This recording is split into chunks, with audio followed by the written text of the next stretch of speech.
Welcome to Bust the Speakers. I'm Kush, And I'm Alex. and today reviewing The Night Siren by Steve Hackett. So Steve Hackett is a guitarist, progressive rock artist. I think he was the guitarist for Genesis. I don't want to be wrong. He was from 1971 to 77, 6 years, basically their whole classic progressive rock era. So when you're talking about progressive rock, Genesis is the one of the original progressive rock outfits, alongside Definitely. like King Crimson and Yes and such.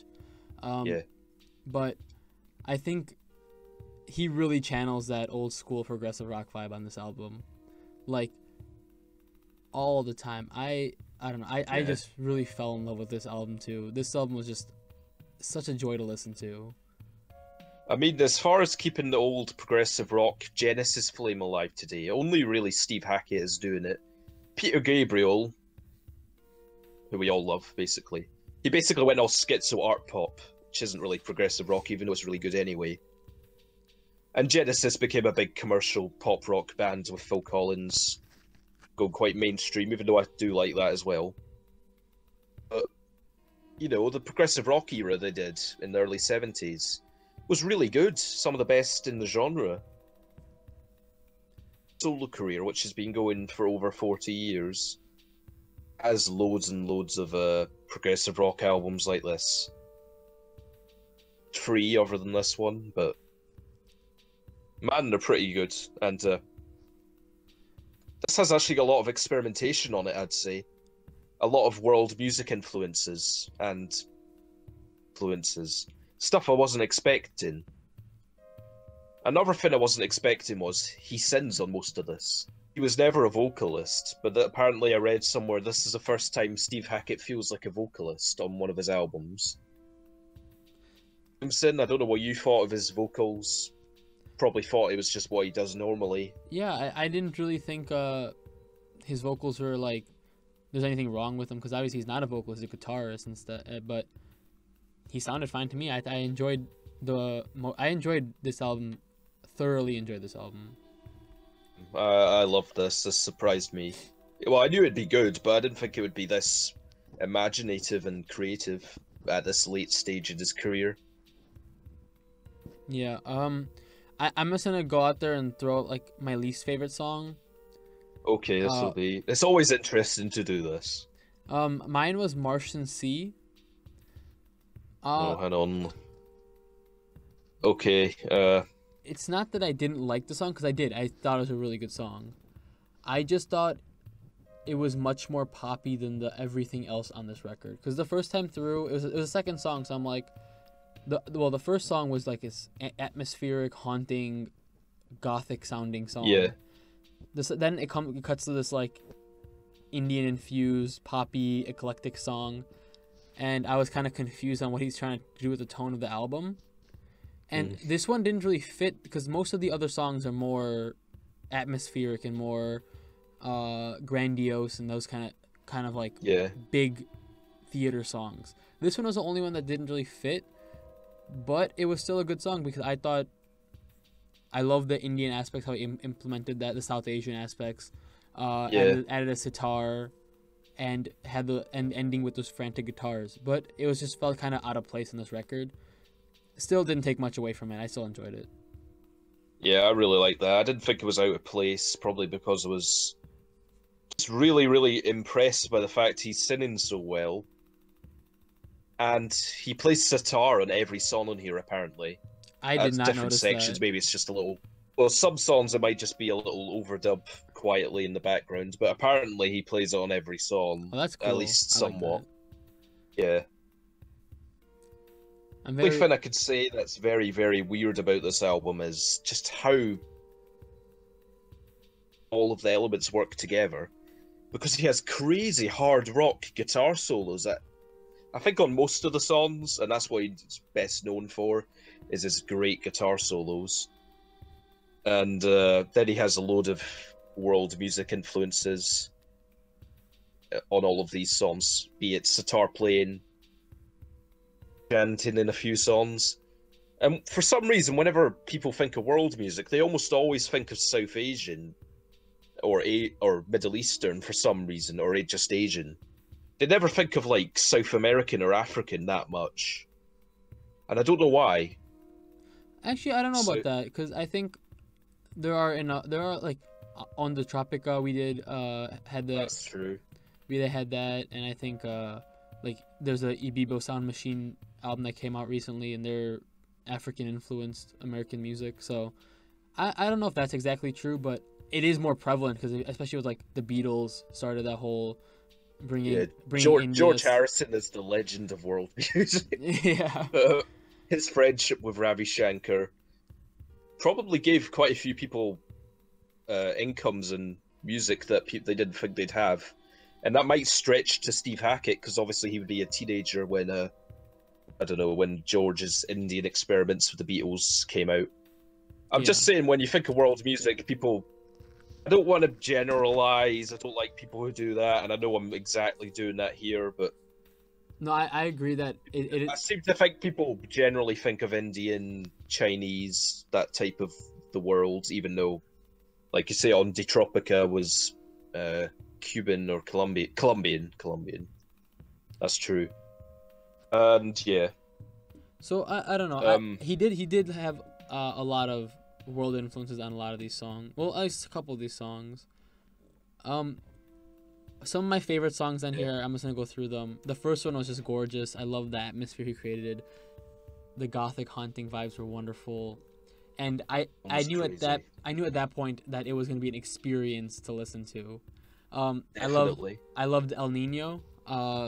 It was an instrument. I'm pretty sure it was an instrumental. 'Cause I didn't notice any vocals while listening to it. Yeah, it's a cool instrumental.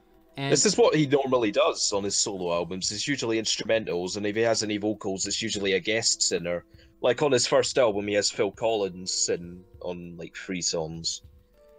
That's what he does. He gets other people to sing his songs, so that's why it was so shocking to me to hear him sing on. I'm pretty sure. But yeah, I think El Nino was So yeah, really, that's a cool instrumental. I think I really liked it because it went through so many phases and emotions. Like, it didn't get boring as an instrumental.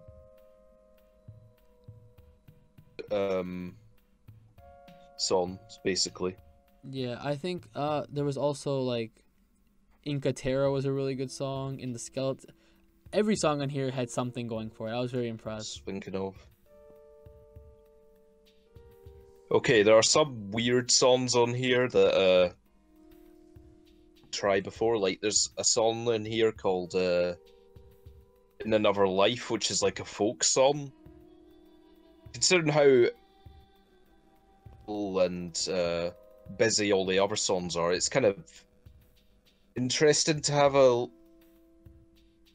don't you think? Yeah, so my introduction to like actual metal music was like through the metalcore, Yeah. post-punk sort of thing. But another just random thing that I found while going online was this band called Eluviette. I probably saying it wrong. Right. They're a folk metal band, so I have this kind of soft spot for folk metal, and this was almost kind of there. It was like folk rock-ish, and I don't know. I really enjoyed that. I thoroughly enjoyed this song. Same. It's just a bit weird to me. Yeah, it But does. it's good though because of how wide varied all the genres on here are. And this is probably the best vocals from him, just because it's him and the guitar. Smoking guitar solo. Yeah, this man And really loves his electric guitar. this man can't sit still. He just adds so many different elements to each of these songs. I mean, just like documented what all the different changes he's doing. Okay, there's only one song on here I'm not crazy about, which is West to East. Okay, this is just weird to me. Political message on this song. I think it's actually showing the crossing of Western and Eastern musical styles and influences on this album. Body power ballad type thing. You know, I think it's like trying to be an anthem. This song, like a sing-along type thing that he might do it in concerts. I don't listen to Steve Hackett for like sing-along anthems. I mean, that part's only on for 2 minutes, and then we get some flute playing by Steve's brother John, who I think appears on most of his albums. It is my least favourite song on the album just because of how out of place it is. It's like having We Are the World song randomly. It doesn't work for me personally, but I still like elements around it. I don't know. There's one song that was kind of weird. Not weird, but like it was just kind of interesting because like most of the song is really like just the epitome of progressive rock. But then there's a song Anything But Love.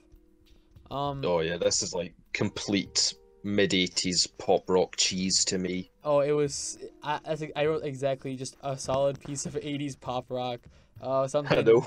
something Blue Oyster Cult would have made, I think.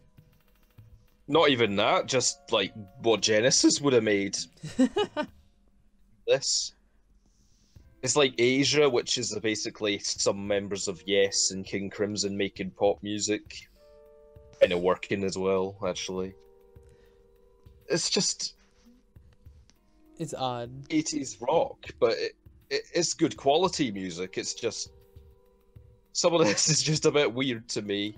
Because some of it is the most experimental progressive rock music I've ever heard.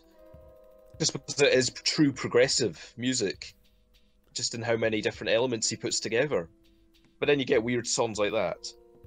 I think this Another little one I want to get... This album has an identity issue. Where it doesn't know what it wants to be. So it tries a bunch of different things. And for the most part, most of them work. It's just a couple of them feel like they shouldn't have been on the album. And they feel kind of out of place. Kind of know what he wants to be. He wants to incorporate world music influences. He wants to sing more into a rock album, a progressive rock album. It kind of works, but sometimes he just... And maybe that's not that bad for some people. It's not that bad for me, actually, but... I want to give a little credit to the last song, The Gift, which is a 3-minute instrumental as well. Now, his guitar playing here reminds me of Robert Fripp on Starless by King Crimson, which many progressive rock fans call, rightfully so, the best progressive rock song ever. His guitar tone and the way he plays it, the way he, I don't know, starts the melody and then comes back to it, has so much expression, melody and emotion that I can't believe he can get from just playing the guitar. It's a very simple song, a very simple instrumental of just him and the orchestrations. And it's probably the most memorable thing on here. It's just a little instrumental. It's these little songs that I like the most out of Steve, even though I like his vocals now. For me. Yeah, I'm a big fan. I like what I heard here. And I've always liked Genesis, just never really took a deep dive into their stuff. I've always been more of a King Crimson kind of guy anyways. True. So... But I definitely have to check out some of the older Genesis stuff in their prime of progressive rock. I love Genesis. I've heard most of their stuff. I haven't heard their debut, which is basically kind of disposable pop before they even went progressive rock. And their last album without Phil Collins is not very good, apparently, so I'm not going to go for that too soon, but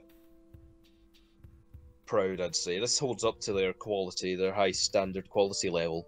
And apparently most of Steve Hackett's solo career is as good as this. So he really does the band he was in for only 6 years. Well, it's quite long, but considering they've been going on for decades, it's a small part of their lifespan. He does some justice here. It's really interesting, this album. What would you rate it? I'm going to give it an 8, just because... I love it. So many different influences. True progressive rock, not stagnated in pre-existing sections, or just getting melodies to come back after a long other section. Illustrations, ballads, and Steve's usual guitar style makes it a very special album.